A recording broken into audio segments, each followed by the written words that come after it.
খুব সুন্দর একটা রান্নার রেসিপি নিয়ে এসেছি। এখানে ছোলা দিয়ে দিয়েছি কড়াইয়ে, ভিজিয়ে রেখেছিলাম ছোলাটা দিয়ে দিলাম, লাউ দিয়ে দিলাম কেটে রেখা, এবার উপরে দিয়ে নুন দিয়ে দিলাম।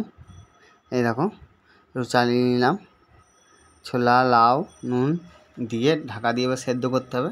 এটা একটু সেদ্ধ হয়ে যাবে, একটু চালিয়ে নেবো। এ দেখো লাউ ভালো করে গলে গলে এসে অনেকটা ছিল, এক কড়াই ছিল, গলে কইটুকু হলো।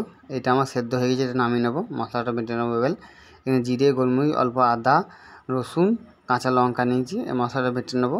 এই দেখো মশলাটা বেটে নিলাম। কড়াই তেলটা গরম হয়ে গেছে, এখানে একটু পাঁচফোড়ন দিয়ে দিলাম, এখানে একটু তেজপাতা দিলাম, দুটো শুকনো লঙ্কা দিলাম, এখানে কেটে রাখা পেঁয়াজটা দিয়ে দেবো। এই দেখো পেঁয়াজটা একটু লাল করে ভেজে নেবো।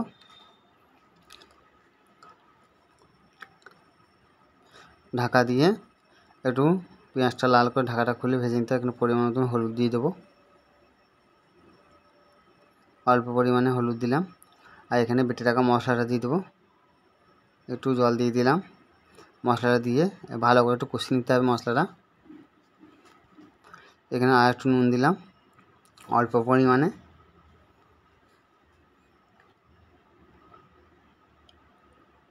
ভালো করে কষিয়ে নিতে হবে।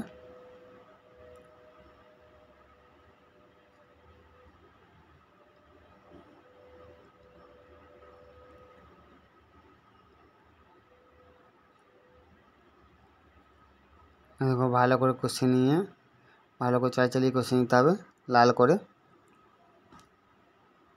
এই দেখো এটা আমার কষা হয়ে গিয়েছে। এখানে আমি সেদ্ধ করা লাউটা ছোলা ডালটা আমি দিয়ে দেবো।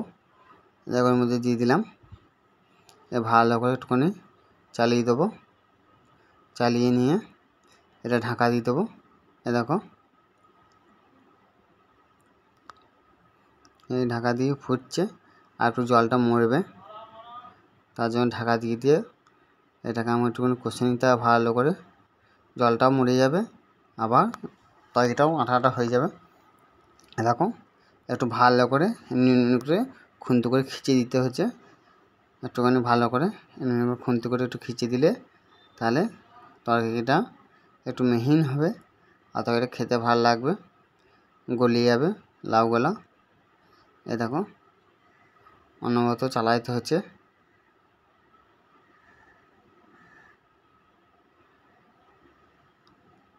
এই ঢাকা দিয়ে দিয়ে ভালো করে চালিয়ে সেদ্ধ হয়ে গেল। আবার লাউয়ের তরকারিটা আমার হয়েও এসেছে। এই দেখো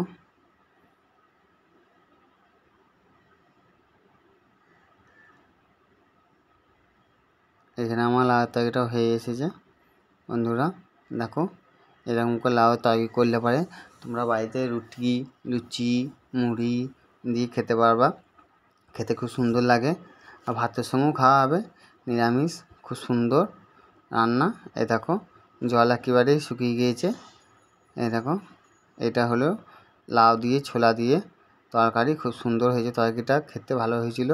তোমাদের যদি এই রান্নাটা ভালো লাগলে লাইক করো কমেন্ট করো, চ্যানেলটা সাবস্ক্রাইব করো, আর সাবস্ক্রাইব করে পাশে থেকো।